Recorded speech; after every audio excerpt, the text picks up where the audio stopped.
Baik, jadi masih ada dua materi yang perlu saya sampaikan, walaupun sebenarnya di buku sudah ada, yaitu kita akan membahas terkait turap cantilever dan turap berjangkar, ya.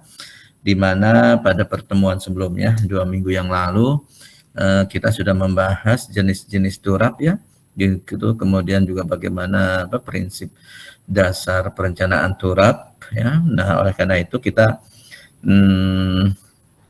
pada pertemuan kali ini kita akan langsung membahas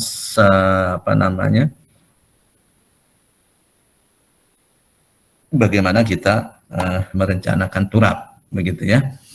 Baik, saya akan share screen. Oh ya, your entire. Ini ya. Saya akan share screen saya. Ya, sudah terlihat whiteboard-nya belum? Ya. Sudah, Pak. Sudah ya. Oke.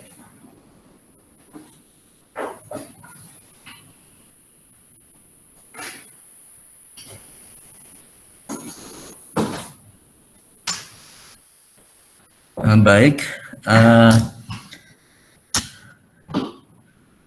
Jadi untuk turap cantilever, ya, ini juga karena saya ganti tas nih, sepertinya saya stylusnya saya nggak bawa, tapi saya coba menggunakan tangan, mudah-mudahan bisa ya, gitu kan. Kemudian juga ini chargerannya juga nggak kebawa di tas yang satunya, ya. Ini 50%, mudah-mudahan bisa bisa nyampe ya baterai saya ini ya. Oke. Karena saya harapkan ya paling kita 1 jam ini untuk menjelaskan, itu paling maksimum ya. Jadi kalau turap cantilever seperti kalian lihat di sini ya, kalau kita punya turap ya seperti ini nih ya, kemudian di sini ada tanahnya, kemudian di sini ada tanah bawahnya ya, seperti ini tuh ya, dimana kita punya beda tinggi tanah itu, ini dia misalkan ya, dimana beda tingginya ya, kemudian ini turap yang akan kita rencanakan ya, gitu. Ini turap yang akan kita rencanakan. Kemudian bagaimana kita merencanakan turap? Nah, tempo hari sudah dijelaskan juga ya bahwa bedanya turap dengan dinding penahan tanah itu adalah bahwa turap pada prinsipnya ditahan oleh tekanan tanah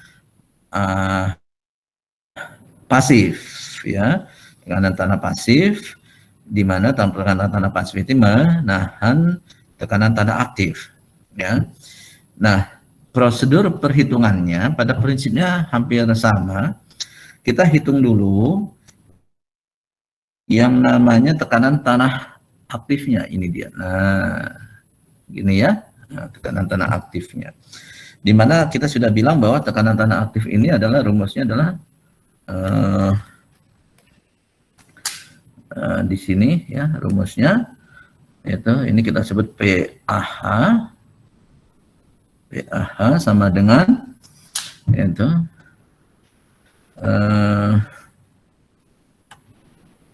KAH, nggak bisa juga ya pakai ini ya. Oke, KAH ya dikali gamma kali H, begitu ya. Gitu. Ini adalah PAH di dasar turap ya. Kalau di sini saya sebut dasar turap ini adalah titik, misalkan titik O. Yes, kok. Ya. Misalkan di sini ada titik O. Salah pencet nih. Ya. Di sini ada titik O ya. Nah, di mana titik O, di titik O ini ya bekerja tekanan tanah PAH. PAH itu adalah tekanan tanah aktif komponen horizontal yang besarnya KA gamma kali H. Nah, sedangkan totalnya PAH ini ya itu akan memberikan resultan gaya ya ini adalah PAH besar, P-nya besar. Nah, ini untuk membedakan aja ya simbolnya. Kalau yang di titik O ini adalah tekanan ya. Kalau yang warnanya biru, yang P-nya besar ini adalah gaya. Di mana gaya ini adalah luas dari diagram tekanan ya. Nah, ini segitiga ini sebenarnya diagram tekanan. Kalau saya mau gambarkan adalah semuanya bekerjanya adalah secara horizontal begini ya, yang arahnya horizontal ya. Nah, ini namanya tekanan. Yang merah ini adalah tekanan diagram tekanan tanah aktif komponen horizontal. Nah, di mana PAH ini adalah luas segitiga ini ya, itu yang besarannya adalah apa, sama dengan ya PAH kecil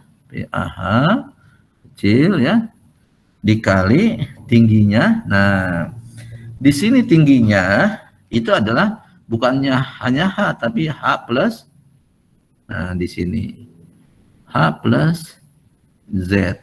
Nah, Z itu mana? Z itu adalah ini dia ya. Nah, justru Z ini adalah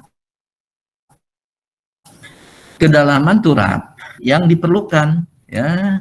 Kenapa diperlukan? Karena dia yang mempengaruhi besar kecilnya tekanan tanah pasif yang harus menahan tekanan tanah aktifnya, menahan beban yang bekerja pada turap tersebut, begitu ya. Nah, ini masih kurang ya. Rumus segitiga adalah panjang ya kali lebar setengah ya, gitu. Jadi PAH ini kali H plus Z dikali setengah, kan gitu ya, rumus segitiga. Setengah PAH plus Z. Oke. Ya. Kemudian di sebelah kiri itu kita memiliki tekanan tanah pasif yang diperlukan untuk menahan tekanan tanah aktif ini supaya apa? Ya, supaya turap ini menjadi stabil ya. Artinya tidak bergeser. Nah, ini oh gitu. Baik. Jadi ini ya analog dengan tekanan tanah aktif. Di sini kita punya H ya, besarnya analog rumusnya sama dengan KPH.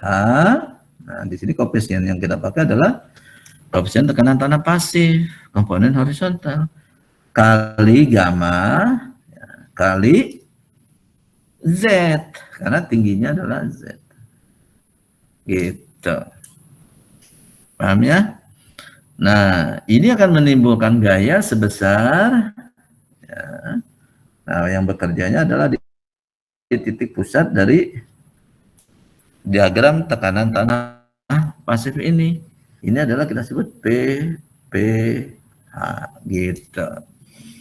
Ya.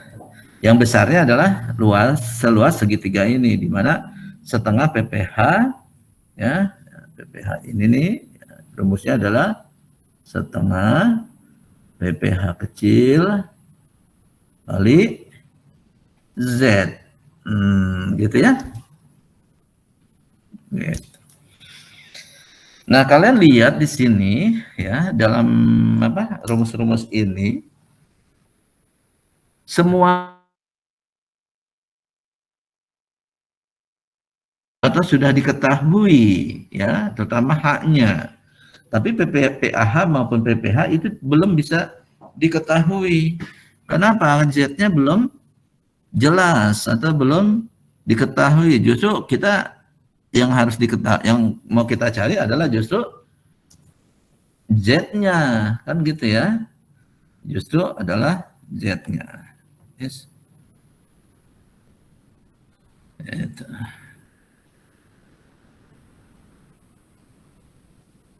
Oke. Oh. Nanti salah.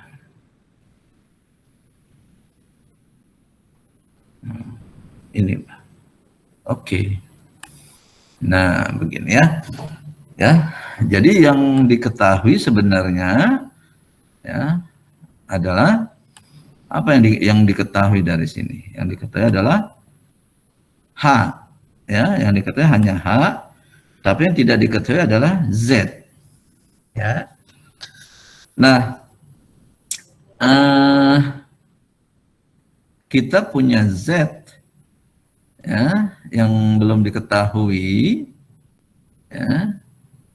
Nah, sehingga di sini bagaimana caranya supaya PAH dan PPH ini seimbang. Jadi yang harus kita cari adalah berapa besarnya Z supaya PAH dan PPH ini berimbang. Begitu ya. Itu. Nah, kalau kita punya begini, ya, kalau kalian udah belajar mektek ya, mekanika teknik ya, ini strukturnya ini seperti apa ya, gitu kan? Ini seperti kalau begini seperti apa nih? Ya, jadi kalau mekteknya itu kalau saya balik di sini, S, ya.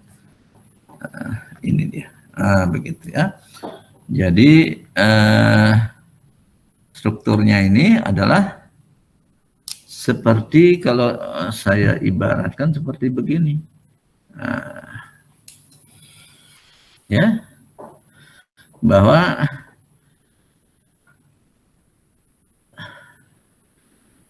ini adalah seperti sendi, ya kan, masih seperti sendi.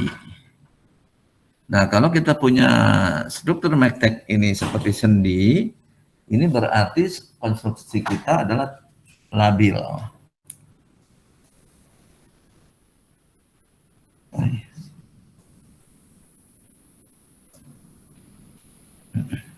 Oke. Ya, ini labil. Ya kan? Karena apa? Jadi kalau kita punya, kan kalau saya gambarkan ya, supaya kalian nggak mudah memahaminya, maka gambar ini saya balik ya, biasanya kan seperti ini ya. Kalian punya beban merata segitiga di atas ya. Kemudian kalian punya beban segitiga dari bawah ke atas. Gitu. Ya. Gitu. Nah, supaya turap kita ini merupakan konstruksi yang stabil, ya, tumpuan yang di sisi kanan ini, ya, tumpuan di sini nih, ya, atau di dasar sini, ya, ini harus berupa jepit, ya, berupa jepit.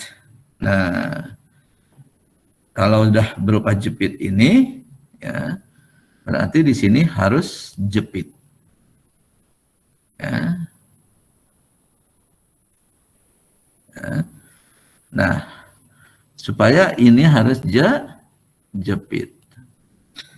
Nah, gimana supaya ini jepit? Bagaimana kondisinya di lapangan atau yang sebenarnya di sini? Bagaimana membuat ini jepit? Ya, itu ternyata diketahui kalau kedalaman Z ini mencapai kondisi tertentu, misalkan begini, kalau saya gambarkan lagi, misalkan ya, di sini, ya, misalkan di sini, bahwa kalau ini turap, ya, ini turap. Nah, saya pertebal lagi, ini turap. Ya, nah.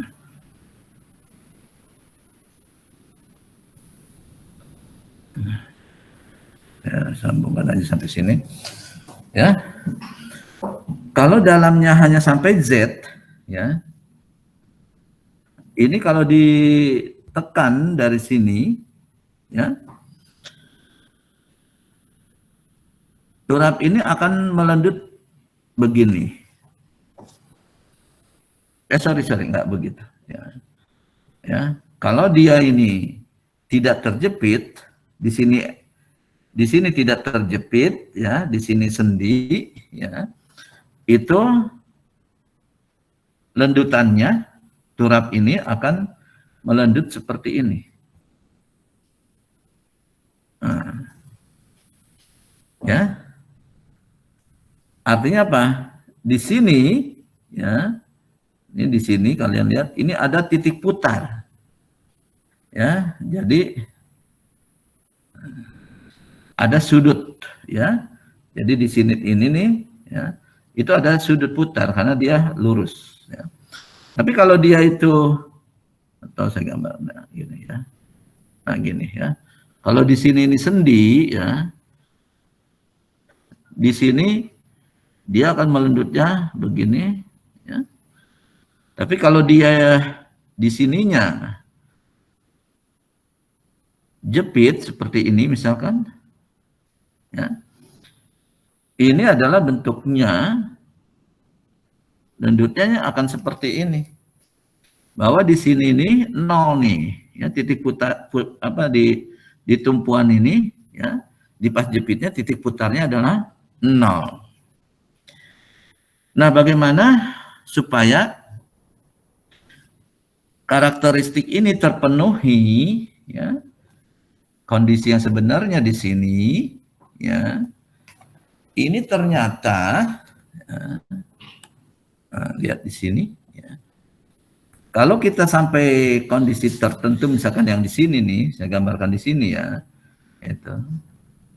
Kalau kita sampai Z misalkan, nah, ini sampai Z, ya, kedalamannya, kondisinya di sini masih sendi, atau artinya lendutannya seperti ini, karena artinya kedalamannya masih dangkal.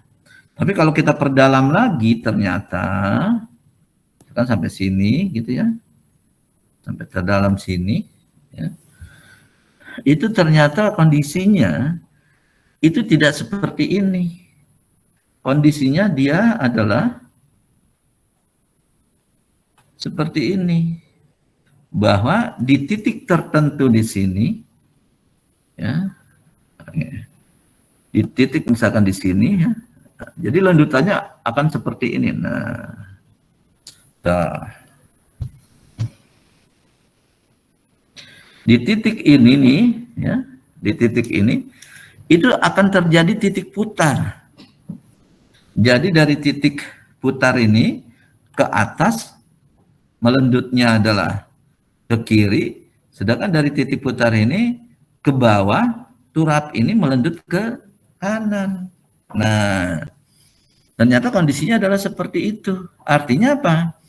Gambarnya, ya, adalah seperti ini. Dari maaf, kurang ini nih, kurang besar. Nah, begini. Ya. Dari titik putar ini ke atas karena dia melendut ke kiri, ya. Berarti bahwa di sebelah kanan terjadi tekanan tanah aktif, sebelah kiri tekanan tanah pasif. Kan begitu ya? Bahwa tekanan tanah aktif mendorong, tekanan tanah pasif adalah menahan. Tapi dari titik ini ke bawah, itu terjadi sebaliknya. Ya. Bahwa kalau saya gambarkan nih, mana dia? Oke, warna merah deh. Merah udah ya. Oke, warna hijau.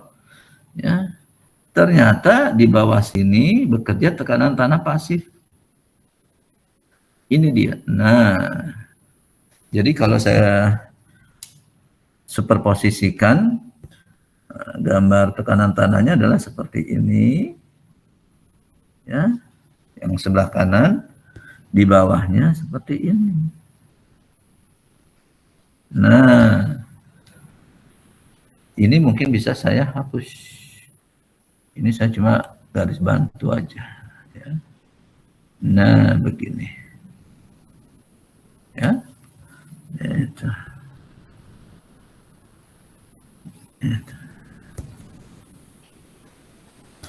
Ya. Nah, bagaimana dengan yang sebelah kiri? Sebelah kiri pun ternyata kondisinya adalah seperti ini. Nah.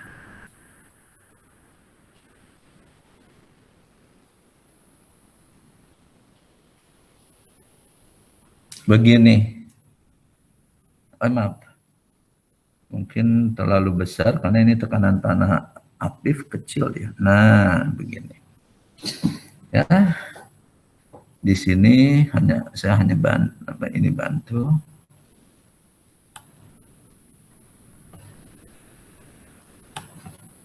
Ini ya. Itu bahwa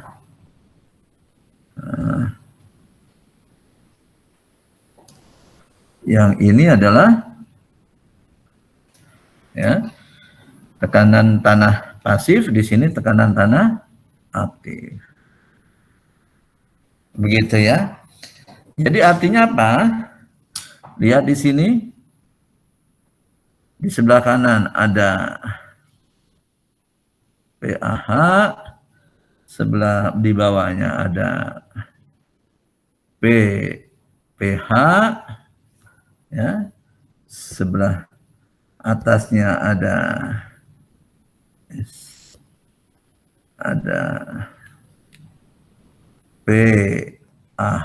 PPH, ya, di bawahnya di sini ada yang trapesium ini adalah PAH, gitu.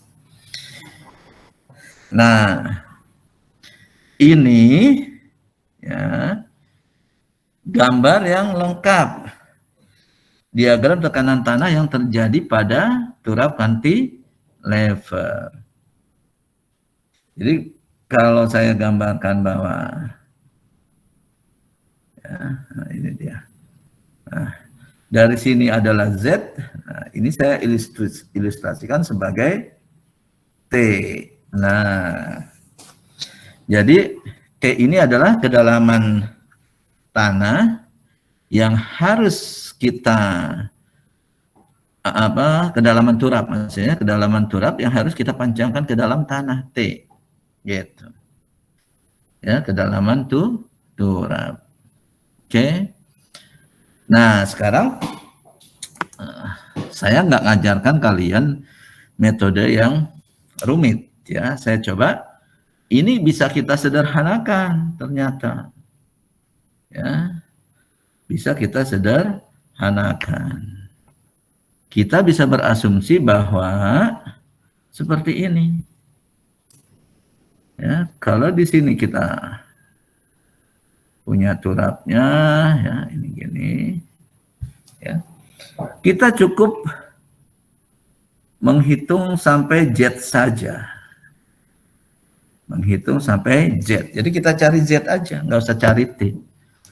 Ya. Di kanan kita gambarkan apa? Tekanan tanah aktif. Di kiri kita gambarkan tekanan tanah pasif. Begitu ya. Di sini ada apa? PAH. Di sini ada PAH besar. Di sini ada PPH. Di sini ada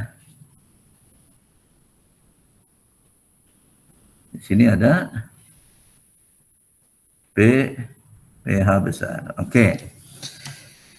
Nah, bagaimana Pak yang antara titik mana? Bagaimana Pak yang dari titik ini nih, yang titik putar ini sampai ke dalaman T? Nah, ini sebenarnya kalau kita superposisikan, ya, kita superposisikan antara Kita superposisikan antara ini dengan ini, ya kan? Lebih besar mana? Lebih besar PPH atau lebih besar PAH?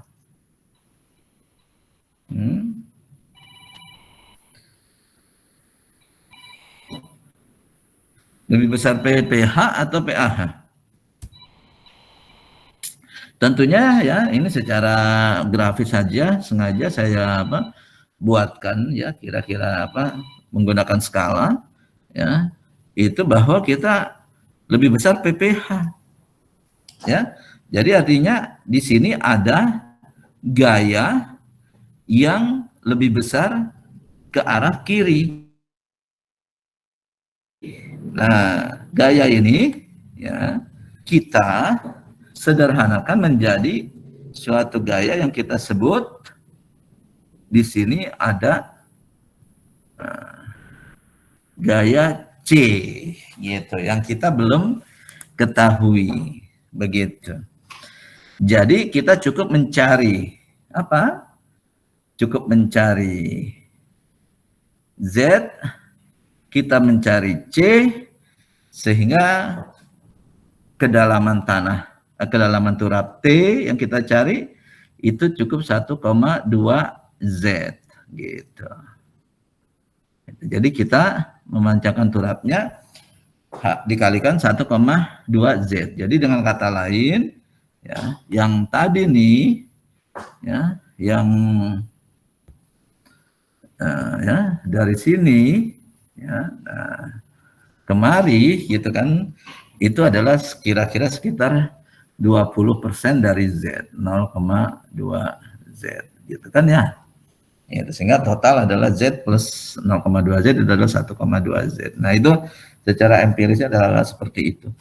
Ya, nah sehingga ini adalah sederhananya adalah seperti ini. Nah, bagaimana kita menyelesaikan mencari Z dan mencari C? Kan ada dua ya kan? Yang belum diketahui ya.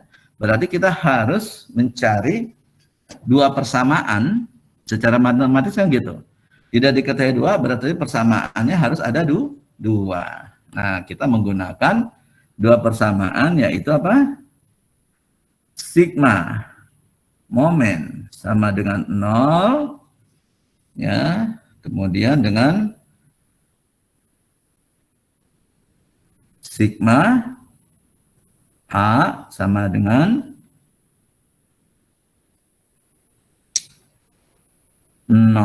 Nah, dari sini kita bisa mencari Z dan C.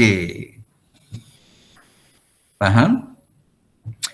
Nah, sekarang bagaimana kita menurunkannya ini? Nah, persamaan ini ya. Ya. Nah, kita bagaimana menurunkan ini? Ya, kita bisa lihat di sini ya, bahwa yang paling gampang adalah kita mencari sigma M, sigma momennya di mana? Di titik O di sini. Nah, di titik O sini. Nah, sigma momen di titik O lebih mudah sama dengan apa? Sigma M di titik O sama dengan 0. Ya kan? Nah, C kan jadi hilang. Yang ada adalah PAH dikali jaraknya. Anggap aja YAH misalkan. YAH. Kemudian diapakan? Dikurang